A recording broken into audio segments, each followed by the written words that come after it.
Hello दोस्तों। हम एक ऐसी दुनिया में रहते हैं जहां हमारे दिमाग विचारों से भरे हुए हैं लेकिन हाथ खाली हैं। हम योजनाएं तो पहाड़ों जैसी बनाते हैं पर कदम उठाने के मामले में अक्सर जमीन पर ही ठहरे रह जाते हैं। पीटर हॉलिंस की ये यात्रा आपके दिमाग की उस कड़वी सच्चाई को उजागर करती है जहां ज्यादा सोचना असल में काम ना करने का एक बहाना बन चुका है। ये 7 अध्यायों का सफर सिर्फ एक किताब का सार नहीं बल्कि आपके भीतर के उस डर को खत्म करने की ललकार है जो आपको एक साधारण जीवन तक सीमित रखता है। तो चलिए आज सोचने की सीमा को पार करते हैं और कुछ कर दिखाने का साहस जुटाते हैं। अध्याय 1, डर और सपनों के बीच की वो 1 इंच की दूरी। हम अक्सर कहते हैं कि कल से पक्का शुरू करूंगा, पर क्या आपने कभी सोचा है कि वो कल कभी आता क्यों नहीं? अध्याय 1 हमें उस अंधेरे कमरे में ले जाता है जिसे हम दिमाग कहते हैं। सच तो यह है कि हम आलसी नहीं हैं, हम डरे हुए हैं। हम डरते हैं कि कहीं हम फेल ना हो जाएं, या शायद हम इस बात से भी डरते हैं कि अगर हम सफल हो गए तो आगे क्या होगा। यही वो एक्शन का मनोविज्ञान है जहां हमारा दिमाग हमें सुरक्षित रखने के बहाने हमें कैद कर लेता है। जरा सोचिए, कितनी बार आपने एक बेहतरीन आइडिया सोचा और फिर उसे ये कहकर दफन कर दिया कि अभी सही समय नहीं है। हॉलिंस कहते हैं कि सही समय एक मृग तृष्णा है। हमारा दिमाग एक सुरक्षा गार्ड की तरह काम करता है जो हर नई कोशिश को एक खतरे की तरह देखता है। जब आप कुछ नया करने की सोचते हैं तो आपका दिमाग तर्क की दीवारें खड़ी करने लगता है ताकि आपको उस कंफर्ट जोन से बाहर न जाना पड़े। असल में सोचना एक नशा है। जब हम किसी काम के बारे में बहुत गहराई से सोचते हैं तो हमारा दिमाग हमें वो फेक सेटिस्फैक्शन देता है जैसे हमने वो काम कर लिया हो। हम योजनाएं बनाते हैं, लिस्ट तैयार करते हैं, रिसर्च करते हैं और हमें लगता है कि हम आगे बढ़ रहे हैं, लेकिन हकीकत में हम उसी जगह खड़े होकर बस अपने पैर पटक रहे होते हैं। ये मानसिक जाल इतना गहरा है कि हम तैयारी करने को ही काम करना समझने लगते हैं। इस अध्याय की सबसे दिल छू लेने वाली बात यह है कि कार्यवाही प्रेरणा का परिणाम नहीं है बल्कि उसका कारण है। हम इंतजार करते हैं कि पहले मूड बनेगा फिर काम करेंगे, लेकिन मनोविज्ञान कहता है कि जब आप छोटा सा पहला कदम उठाते हैं तो वो गति आपके अंदर उत्साह पैदा करती है। यानी आपको चलने के लिए रास्ते की जरूरत नहीं है, बस पैर उठाने की हिम्मत चाहिए। रास्ता खुद ब खुद बनता चला जाएगा। क्या आपको याद है बचपन में जब हम पहली बार साइकिल चलाना सीख रहे थे, हमने ये नहीं सोचा था कि गुरुत्वाकर्षण कैसे काम करता है, हमने बस पैडल मारा था। अध्याय 1 हमें उसी बचपन की मासूमियत और बेबाकी की याद दिलाता है। यह हमें समझाता है कि सोचना कम करना कोई कमजोरी नहीं बल्कि एक कला है। यह अपने आप को यह बताने का साहस है कि मैं पूरी तरह तैयार नहीं हूं, पर मैं शुरू कर रहा हूं। अंत में यह अध्याय हमें एक कड़वे सच से रूबरू कराता है कि आपका सबसे बड़ा दुश्मन कोई और नहीं बल्कि आपकी अपनी ओवर एनालिसिस है। जब आप बहुत ज्यादा सोचते हैं तो आप अपनी संभावनाओं का गला घूंट लेते हैं। साथ ही यह अध्याय हमें यह भी याद दिलाती है कि दुनिया को आपके विचारों की नहीं, आपके किए गए कार्यों की जरूरत है। आपका एक छोटा सा एक्शन आपके हजारों महान विचारों से कहीं ज्यादा कीमती है। अध्याय 2, अधिक सोचने के चक्र को तोड़ना। क्या आपने कभी गौर किया है कि रात के सन्नाटे में जब पूरी दुनिया सो रही होती है, आपका दिमाग कितनी जोर से चिल्लाता है? अगर ऐसा हो गया तो लोग क्या कहेंगे? पिछली बार भी तो यही हुआ था। अध्याय 2 हमें उस भंवर से रूबरू कराता है जिसे हम ओवर थिंकिंग कहते हैं। ये कोई आदत नहीं बल्कि एक जहरीला चक्र है। हम सोचते हैं कि हम समाधान ढूंढ रहे हैं, लेकिन असल में हम एक ही चिंता की दीवार पर बार बार अपना सिर फोड़ रहे होते हैं। हॉलिंस इस अध्याय में एक बहुत ही मासूम मगर गहरी बात कहते हैं। हमारा दिमाग एक सिम्युलेशन मशीन की तरह है। ये हजारों ऐसे भविष्य रचता है जो कभी अस्तित्व में ही नहीं आएंगे। हम उन दुखों को आज ही जी लेते हैं जो शायद कभी होंगे ही नहीं। ये एनालिसिस पैरालिसिस हमें उस चौराहे पर खड़ा कर देता है जहां से हम एक कदम भी आगे नहीं बढ़ पाते, क्योंकि हमें डर है कि कहीं गलत रास्ता न चुन ले। पर सच तो यह है कि खड़ा रहना गलत चलने से कहीं ज्यादा खतरनाक है। इस चक्र को तोड़ने का पहला मंत्र है जागरूकता। जिस पल आप खुद को यह कहते हुए पकड़ लें कि मैं फिर से वही सोच रहा हूं, उसी पल उस जंजीर की एक कड़ी टूट जाती है। यह अध्याय हमें सिखाता है कि अपने विचारों को तथ्य न समझें। आपके विचार सिर्फ बादल हैं जो गुजर रहे हैं, वे आप नहीं हैं। जब आप अपने विचारों से दूरी बनाना सीख जाते हैं, तब आप उस शोर के बीच भी एक सुकून भरी खामोशी ढूंढ लेते हैं। यहां लेखक एक कमाल की तकनीक देते हैं, सीमित समय की चिंता। अगर आपको सोचना ही है तो उसके लिए एक समय तय कर लीजिए। दिन के 15 मिनट दीजिए अपनी सारी चिंताओं को, लेकिन उसके बाद दिमाग के उस दरवाजे को बंद कर दीजिए। ये सुनने में अजीब लग सकता है, लेकिन ये आपके दिमाग को ये संदेश देता है कि मालिक आप हैं, आपकी चिंताएं नहीं। ये आपके मानसिक बोझ को हल्का करने का पहला और सबसे जरूरी कदम है। अध्याय 2 का सबसे खूबसूरत हिस्सा वो है जहां हमें पूर्णता के मोह को छोड़ने के लिए कहा जाता है। हम ओवरथिंक इसलिए करते हैं क्योंकि हम चाहते हैं कि सब कुछ परफेक्ट हो, लेकिन परफेक्शन सिर्फ एक छलावा है जो हमें काम शुरू करने से रोकता है। हॉलिंस कहते हैं, एक अधूरा काम जो जमीन पर उतरा है उस महान विचार से बेहतर है जो अभी तक सिर्फ आपके दिमाग की फाइलों में बंद है। ये अध्याय हमें याद दिलाती है कि हमारे दिमाग की खिड़कियां खोलना जरूरी है। जब आप सोचना बंद करके सिर्फ देखना शुरू करते हैं तो आपको महसूस होता है कि दुनिया उतनी डरावनी नहीं है जितनी आपके विचारों ने उसे बना दिया था। इस चक्र को तोड़ना कोई एक दिन की जंग नहीं है, ये हर सुबह खुद से किया गया एक छोटा सा वादा है कि आज मैं अपनी सोच की जेल में नहीं रहूंगा, बल्कि हकीकत की खुली हवा में सांस लूंगा। अंत में अध्याय 2 हमें एक सादा सा सत्य देकर जाता है, रास्ता चलने से बनता है, सोचने से नहीं।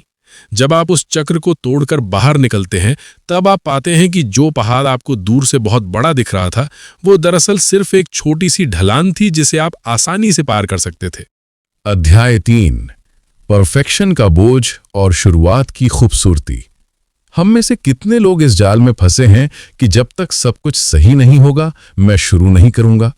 हम अपनी मेज साफ करते हैं, सही मूड का इंतजार करते हैं और सबसे अच्छे औजारों की तलाश करते हैं। अध्याय 3 हमें आईना दिखाता है और कहता है कि जिसे हम परफेक्शन की चाहत कह रहे हैं वो असल में डर का ही एक सुधरा हुआ रूप है। ये एक ऐसा मुखौटा है जिसे पहनकर हम अपनी असुरक्षाओं को छिपाते हैं। हम परफेक्ट होना चाहते हैं ताकि कोई हम पर उंगली न उठा सके, पर इस चक्कर में हम कभी जमीन पर उतर ही नहीं पाते। हॉलिंस इस अध्याय में एक बहुत ही गहरी बात समझाते हैं। स्पष्टता काम शुरू करने से नहीं, बल्कि काम करने के दौरान आती है। हम सोचते हैं कि पहले पूरा नक्शा साफ होगा तभी हम सफर शुरू करेंगे, लेकिन जीवन की हकीकत यह है कि सड़क का अगला मोड़ तभी दिखता है जब हम पिछले मोड़ को पार कर लेते हैं। इंतजार करने से स्पष्टता नहीं आती, केवल धुंध और गहरी होती जाती है। असली क्लैरिटी आपके पसीने और आपकी छोटी छोटी कोशिशों में छिपी होती है। जरा सोचिए उस पेंटर के बारे में जिसने कभी कैनवास पर ब्रश नहीं चलाया क्योंकि उसे लगा कि उसकी पहली लकीर शायद टेढ़ी होगी। क्या वो कभी कलाकार बन पाया? कभी नहीं। यह अध्याय हमें सिखाता है कि गलती करने की अनुमति खुद को देना ही सबसे बड़ी आजादी है। परफेक्शन एक बोझ है जो आपकी रीढ़ की हड्डी तोड़ देता है, जबकि एक्शन वो पंख है जो आपको उड़ना सिखाता है। हमें बेहतरीन होने की जरूरत नहीं है, हमें बस मौजूद होने की जरूरत है। इस अध्याय का सबसे भावुक कर देने वाला हिस्सा वो है जहां लेखक कहते हैं, done is better than perfect, अर्थात पूरा किया हुआ काम अधूरे परफेक्ट काम से कहीं बेहतर है।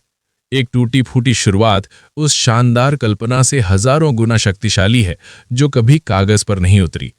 जब आप परफेक्ट होने की जिद छोड़ देते हैं तो आप वास्तव में सीखना शुरू करते हैं। आप गिरते हैं, धूल झाड़ते हैं और फिर खड़े होते हैं। यही इंसान होने की सबसे सुंदर प्रक्रिया है। अध्याय 3 हमें यह भी समझाता है कि हमारी कमियां ही हमें अद्वितीय बनाती हैं। यदि सब कुछ परफेक्ट होगा तो उसमें रूह कहाँ होगी? मशीनी काम परफेक्ट हो सकते हैं, लेकिन इंसानी कोशिशों में वो अधूरापन ही होता है जो उसे दिल के करीब लाता है। जब आप अपनी कमियों के साथ मैदान में उतरते हैं तो आप दुनिया को दिखाते हैं कि आप बहादुर हैं। बहादुर वो नहीं जो हार से नहीं डरता, बहादुर वो है जो ये जानते हुए भी काम शुरू करता है कि वो शायद पहली बार में सफल नहीं होगा। इस अध्याय का सार ये है कि अपने आप पर थोड़ा रहम कीजिए। खुद को एक बच्चा बनने दीजिए जो पहली बार चलना सीख रहा है। वो बच्चा गिरता है तो रोता नहीं, बल्कि मुस्कुराकर फिर से खड़ा हो जाता है, क्योंकि उसका ध्यान परफेक्ट चलने पर नहीं बल्कि चलने के आनंद पर होता है। अपनी महत्वाकांक्षाओं को परफेक्शन की जंजीरों से आजाद कीजिए और देखिए कि आप कितनी दूर तक जा सकते हैं। अंत में याद रखिए कि स्पष्टता एक पुरस्कार है, जो केवल उन लोगों को मिलता है जो अधूरेपन के साथ शुरू करने का साहस दिखाते हैं। परफेक्शन एक अंत है, जबकि आपकी कोशिश एक अनंत यात्रा है। आज खुद से कहिए, मैं परफेक्ट नहीं हूं, पर मैं काफी हूं, और मैं आज ही शुरू कर रहा हूं। अध्याय 4। दुविधा के दो राहे पर खामोश खड़े रहना सबसे बड़ी हार है। हम अपनी जिंदगी का एक बड़ा हिस्सा सिर्फ इसलिए गवा देते हैं क्योंकि हम तय नहीं कर पाते कि दाएं जाना है या बाएं। अध्याय 4 हमें उस मानसिक थकान के बारे में बताता है जिसे डिसीजन फटीग कहते हैं। सुबह उठकर क्या पहनना है से लेकर करियर का कौन सा रास्ता चुनना है, हर छोटा बड़ा फैसला हमारी ऊर्जा सोखता है। हम इस डर में जिए जा रहे हैं कि कहीं हमारा एक गलत चुनाव हमारी पूरी जिंदगी न बर्बाद कर दे। लेकिन हॉलिंस यहां एक कड़वी मगर सच्ची बात कहते हैं। निर्णय ना लेना भी अपने आप में एक निर्णय है, पीछे छूट जाने का निर्णय। जरा सोचिए उस नदी के बारे में जो पत्थर से टकराती है तो रुककर ये नहीं सोचती कि उसे किस तरफ से बहना है, वो बस बहती है और रास्ता खुद बन जाता है। हमारा दिमाग अक्सर हमें ये यकीन दिलाता है कि हमारे पास सारी जानकारी होनी चाहिए, तभी हम सही चुनाव कर सकते हैं। लेकिन हकीकत में 100% जैसी कोई चीज नहीं होती। यह अध्याय हमें 40-70 नियम सिखाता है। अगर आपके पास 40% जानकारी है तो आप अभी तैयार नहीं हैं, लेकिन अगर 70% है तो अब और मत रुकिए, बाकी का 30% आपको रास्ते में चलते चलते मिल जाएगा। इस अध्याय का सबसे गहरा हिस्सा वो है जहां हम ये समझते हैं कि कोई भी फैसला परमानेंट नहीं होता। हम अक्सर फैसलों को पत्थर की लकीर मान लेते हैं, जबकि वे सिर्फ मिट्टी पर खींची गई लकीरें हैं जिन्हें बदला जा सकता है। हॉलिंस हमें सिखाते हैं कि हमें अपनी इंटेंशन पर भरोसा करना चाहिए, आउटकम पर नहीं। परिणाम हमारे हाथ में नहीं है, पर चुनाव करने की हिम्मत हमारे हाथ में है। जब आप जिम्मेदारी लेते हैं तो गलत फैसला भी एक महान सबक बन जाता है। यहाँ एक बहुत ही सुकून देने वाली तकनीक है, 2 मिनट का नियम। अगर कोई फैसला लेने में 2 मिनट से कम का समय लगना चाहिए तो उसे तुरंत ले लीजिए। उसे अपनी पेंडिंग लिस्ट में डालकर अपने दिमाग पर बोझ मत बनाइए। छोटी छोटी जीतें आपके आत्मविश्वास को इतना बढ़ा देती हैं कि जब बड़े और मुश्किल फैसले सामने आते हैं तो आप डरते नहीं हैं। आपका दिमाग तब एक ट्रेनर की तरह काम करने लगता है जिसे पता है कि कब गियर बदलना है। अध्याय 4 हमें यह भी याद दिलाता है कि हम अक्सर दूसरों को खुश करने के लिए फैसले लेते हैं। हम हाँ कहते हैं क्योंकि हम ना कहने से डरते हैं, लेकिन हर वो हाँ जो आपके दिल के खिलाफ है आपके आत्मसम्मान को थोड़ा और तोड़ देती है। यह अध्याय हमें अपनी प्राथमिकताओं के प्रति ईमानदार होना सिखाता है। सही निर्णय वो नहीं है जो दुनिया को सही लगे, बल्कि वो है जो आपकी रूह को सुकून दे और आपको आपके लक्ष्य के एक कदम और करीब ले जाए। अंत में यह अध्याय हमें एक अद्भुत शांति देता है। यह कहता है कि ब्रह्मांड कभी किसी को गलत रास्ते पर नहीं छोड़ता। अगर आप हिम्मत करके कदम उठाते हैं तो हर रास्ता आपको कुछ सिखाने के लिए ही बना है। अपनी दुविधाओं को एक तरफ रखिए, अपनी अंतरात्मा की आवाज सुनिए और चुनाव कीजिए। याद रखिए, एक गलत कदम आपको अनुभव देगा, लेकिन कोई कदम ना उठाना आपको सिर्फ पछतावा देगा, और पछतावा असफलता से कहीं ज्यादा भारी होता है। अध्याय 5। पहली चिंगारी से मशाल बनने तक का सफर। क्या आपने कभी किसी भारी रेलगाड़ी को चलते हुए देखा है? जब वो रुकी होती है तो उसके पहियों के नीचे रखा एक छोटा सा पत्थर भी उसे हिलने नहीं देता, लेकिन वही ट्रेन जब रफ्तार पकड़ लेती है तो रास्ते में आने वाली कंक्रीट की दीवार को भी चीरते हुए निकल जाती है। अध्याय 5 हमें यही सिखाता है कि जीवन में सबसे कठिन काम शुरू करना नहीं, बल्कि उस गति को बनाए रखना है। शुरुआत एक चिंगारी है, लेकिन मोमेंटम वो हवा है जो उस चिंगारी को मशाल बना देती है। हॉलिंस यहाँ एक बहुत ही मानवीय कमजोरी की बात करते हैं। हम अक्सर मोटिवेशन के इंतजार में बैठे रहते हैं।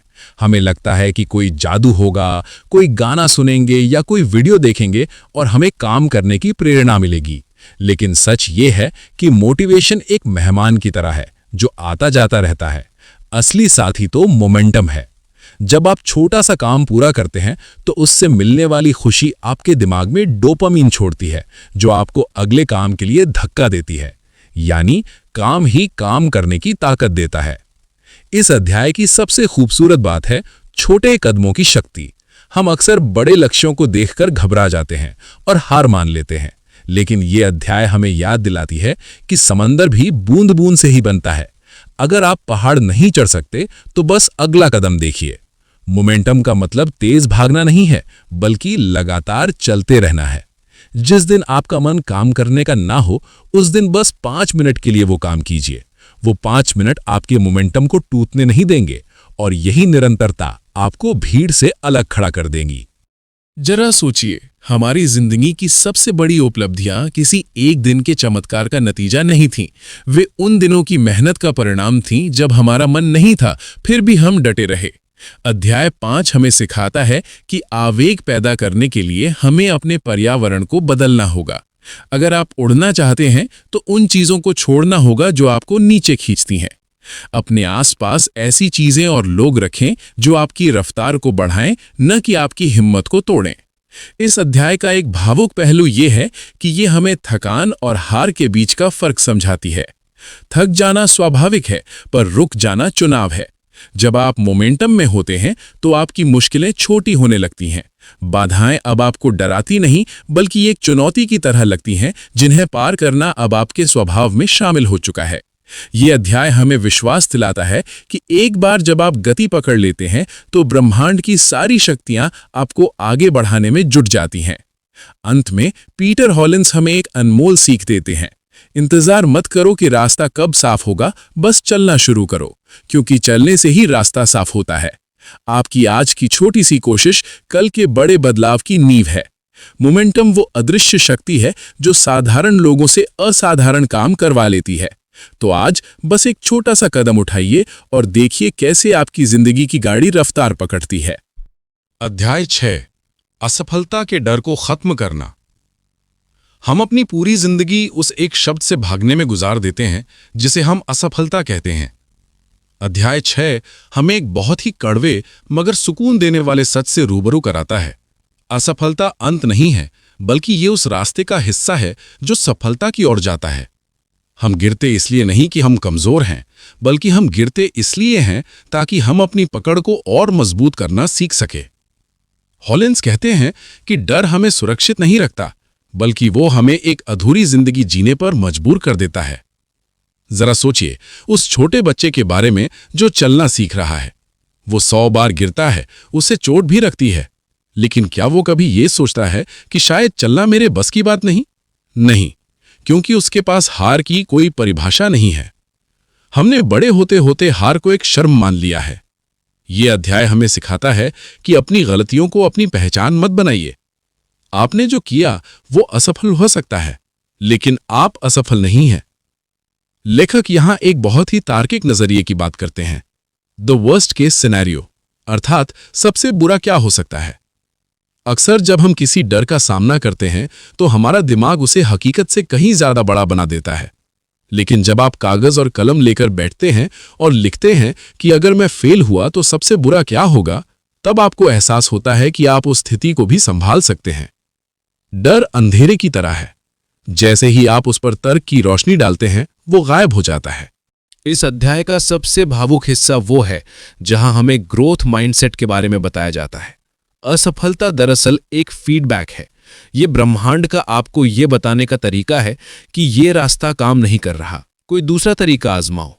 जब आप हार से डरना छोड़ देते हैं तो आप प्रयोग करना शुरू करते हैं, और प्रयोग ही वो जादुई चाबी है जिससे नए आविष्कार और महान जीवन के दरवाजे खुलते हैं।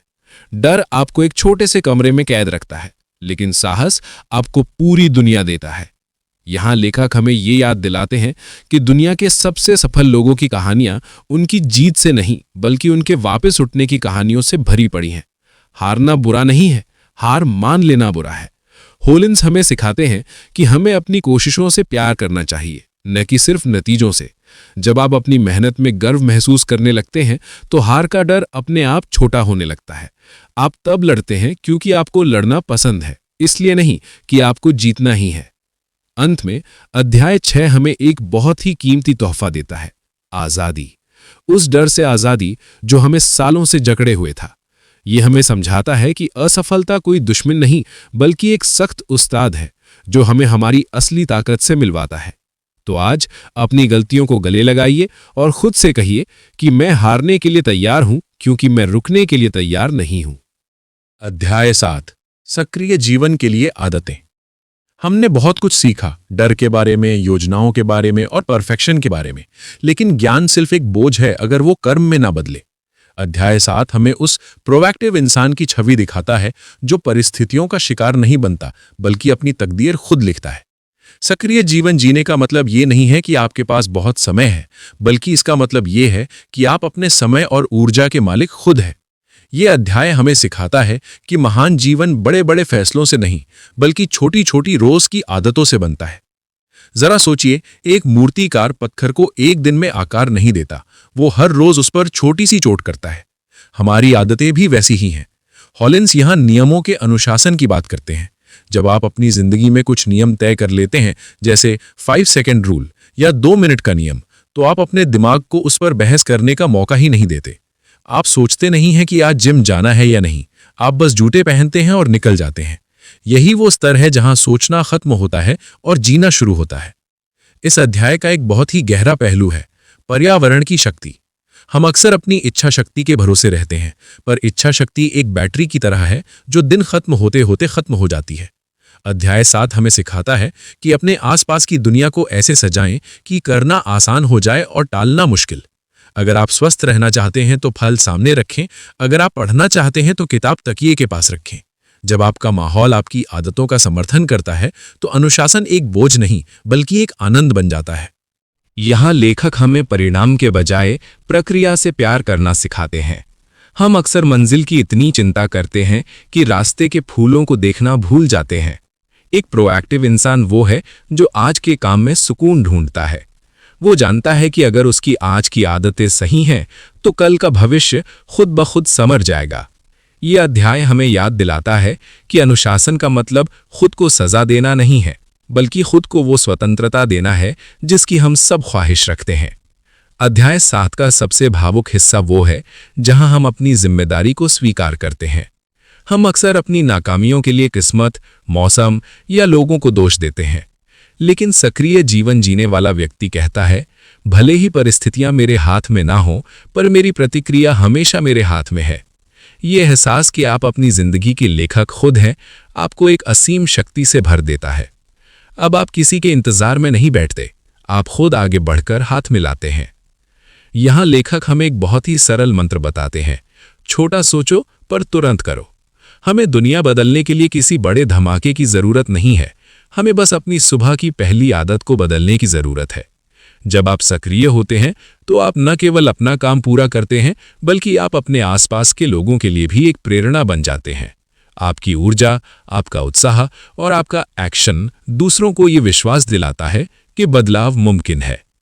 अंत में पीटर हॉलिंस की इस किताब का सार बस इतना ही है, अपने दिमाग की जेल से बाहर निकलिए और हकीकत की जमीन पर कदम रखिए। सोचना एक सीमा है, लेकिन करना एक संभावना है। आज जब आप इस किताब को बंद करें तो बस ये याद रखें कि आपके पास 2 विकल्प हैं। या तो आप अपने सपनों के बारे में सोच सकते हैं या फिर उन्हें जी सकते हैं। चुनाव आपका है, और यकीन मानिए, करने का आनंद सोचने के सुकून से कहीं ज्यादा महान है। तो ये था पीटर हॉलिंस की थिंक लेस और डू मोर का पूरा सफर। आज हमने सीखा कि कैसे हमारे विचार हमारी प्रगति की बेड़ियां बन जाते हैं और कैसे एक छोटा सा एक्शन उन बेड़ियों को काट सकता है। याद रखिए, दुनिया के पास महान विचारों की कोई कमी नहीं है। कमी है तो उन लोगों की जो उन विचारों को हकीकत में बदलने का साहस रखते हैं। आज जब आप यहां से जाएं तो अपने साथ ढेर सारी योजनाएं नहीं, बल्कि सिर्फ एक छोटा सा काम लेकर जाएं जिसे आप अभी शुरू कर सकें, क्योंकि अंत में आपकी पहचान इस बात से नहीं होगी कि आपने क्या सोचा, बल्कि इस बात से होगी कि आपने क्या किया। उठिए, उस पहले कदम की धूल झाड़िए और दौड़ना शुरू कीजिए, क्योंकि मंजिल इंतजार करने वालों का नहीं, कदम बढ़ाने वालों का स्वागत करती है। धन्यवाद।